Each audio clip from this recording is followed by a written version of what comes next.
Assalamualaikum warahmatullahi wabarakatuh. Perkenalkan, namaku Rania Katlea, NIM D1A 019052 dari kelompok 2B, Praktikum Ilmu Ternak Perah, Asisten Nurholis. Di sini aku bakal mendemonstrasikan bagaimana uji pemalsuan susu dilakukan. Nah, teman-teman, pemalsuan susu ini masih banyak terjadi di mana-mana.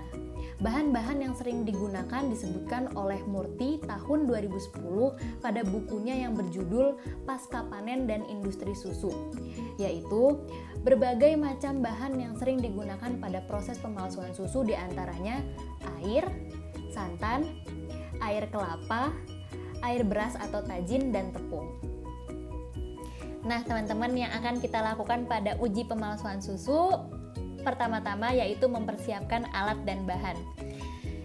Bahan utama yang akan kita gunakan yaitu ada susu full cream merek Ultra. Nanti masing-masing gelasnya kita gunakan sebanyak sekitar 200 ml. Kemudian ada bahan yang kedua yaitu air. Nanti yang akan kita gunakan 20% dari banyaknya susu, sekitar 40 ml. Kemudian ada bahan yang ketiga yaitu ada tepung. Tepung yang akan kita gunakan nanti 5% dari banyaknya susu, sekitar 10 gram. Kita masuk ke alat. Alat yang pertama di sini sudah tersedia 3 gelas yang telah diberikan label yang akan nanti kita gunakan sebagai wadah untuk objek yang akan kita amati. Alat yang kedua ada sendok untuk menghomogenkan campuran. Karena kita sudah mempersiapkan alat dan bahan, kita langsung masuk aja ke cara kerja. Pertama-tama kita isi wadah pertama dengan label susu, berarti tidak ada tambahan lain. Kita langsung aja tuang susu sebanyak sekitar 200 ml. Yang kedua, kita akan mengisi wadah kedua dengan label susu plus air. Langsung saja kita tuangkan susu sebanyak sekitar 200 ml yang kita campurkan dengan air. Air yang akan kita gunakan 20% dari banyaknya susu. Tadi susu 200 ml ditambahkan air, berarti 20%-nya sekitar 40 ml ya teman-teman. Yang ketiga, kita isi wadah ketiga dengan label susu plus air plus tepung. Langsung aja kita tuang susunya sebanyak sekitar 200 ml seperti wadah yang lain.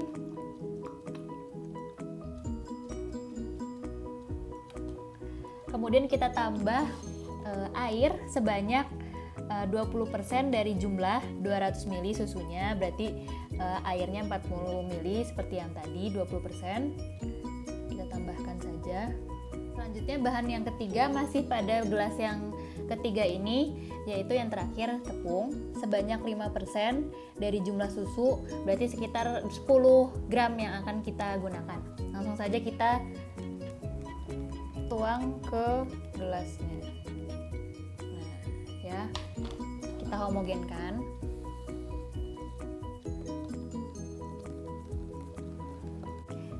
Karena kita sudah selesai membuat objek yang akan kita amati, berarti selanjutnya kita akan memasuki tahap pengamatan. Pengamatan yang akan kita lakukan adalah pengamatan makroskopis. Pengamatan makroskopis berarti kita mengamati fisik susu secara mata telanjang. Pemeriksaan susu secara fisik ini juga diungkapkan oleh Anindita dan Soyi pada tahun 2017 pada jurnalnya yang meneliti kualitas pangan hewani, khususnya susu yang beredar di kota Yogyakarta, bahwa pemeriksaan secara fisik pada susu dapat dilakukan dengan memeriksa aroma, warna, dan rasa dengan indera kita. Kita langsung aja ke pengamatan gelas pertama dengan label susu. Kriteria pengamatan yang akan kita amati pertama adalah warna. Bisa dilihat ya teman-teman, warnanya ini putih kekuningan. Putih kekuningan ini adalah warna khas susu. Asmak dan Marisa tahun 2020 pada jurnalnya yang berjudul Karakteristik dan Organoleptik Susu Segar di Medan Sunggal itu menjelaskan bahwa putih kekuningan pada susu ini berasal dari kasein. Selain kasein, susu juga mengandung karoten atau pigmen kekuningan yang berasal dari lemak susu. Nah, kriteria kedua yang akan kita amati masih pada gelas pertama adalah aroma. Nah, aromanya ini aroma khas susu, teman-teman. Memang produk pangan hewani ini memiliki karakteristik yaitu aroma yang spesifik, aroma susu, aroma daging, aroma telur yang tidak dapat dideskripsikan dengan benda lain.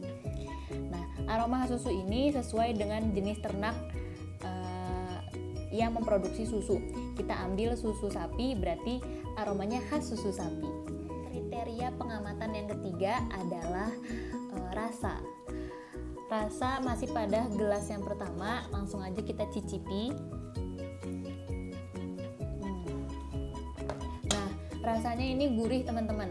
Sesuai dengan pernyataan Asmak dan Marisa tahun 2020 masih pada jurnal yang sama, mengungkapkan bahwa rasa susu normal adalah gurih yang berasal dari lemak dan protein yang terkandung di dalamnya.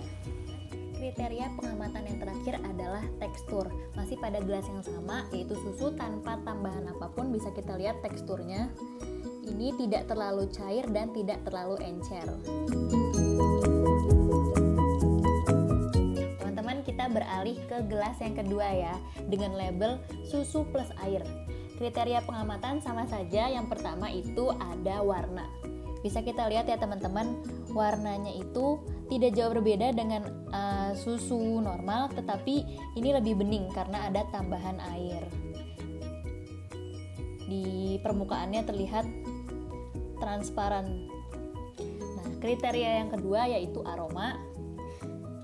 Kita cium, tidak jauh berbeda juga dengan susu normal, tetapi aromanya pada susu gelas yang kedua ini dengan tambahan air lebih pudar, tidak seperti susu murni. Kriteria yang ketiga yaitu rasa. Kita langsung cicipi saja.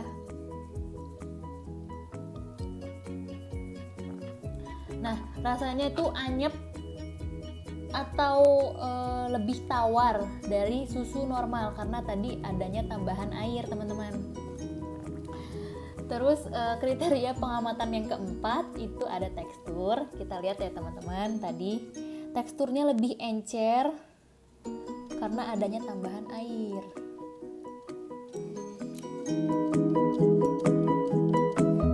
Kita beralih lagi ke gelas yang ketiga dengan label susu plus air plus tepung.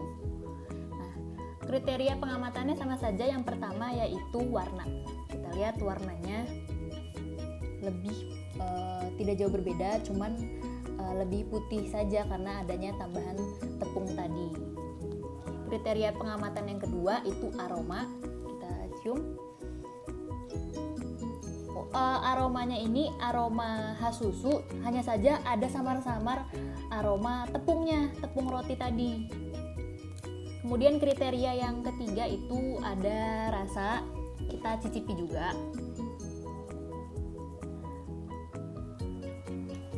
Nah, rasanya ini seperti rasa tepung dengan adanya bubuk-bubuk tepung di lidah kita terasa.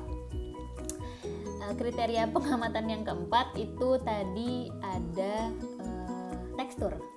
Teksturnya bisa kita lihat ya teman-teman, tidak jauh berbeda dengan susu pada gelas pertama dan kedua, tapi dindingnya terlihat ada bubuk-bubuk tepungnya.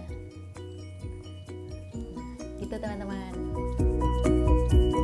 Kita sudah selesai mengamati ketiga objek kita. Pemalsuan susu ini bertujuan untuk meraup keuntungan dengan cara yang salah.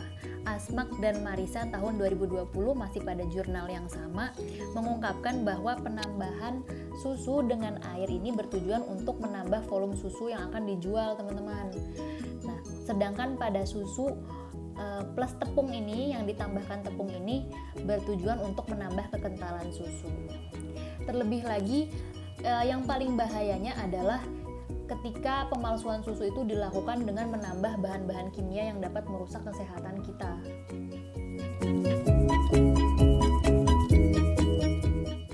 Itu itu dia demonstrasi uji pemalsuan susu yang saya lakukan. Semoga bermanfaat, kurang lebihnya mohon maaf. Wassalamualaikum warahmatullahi wabarakatuh.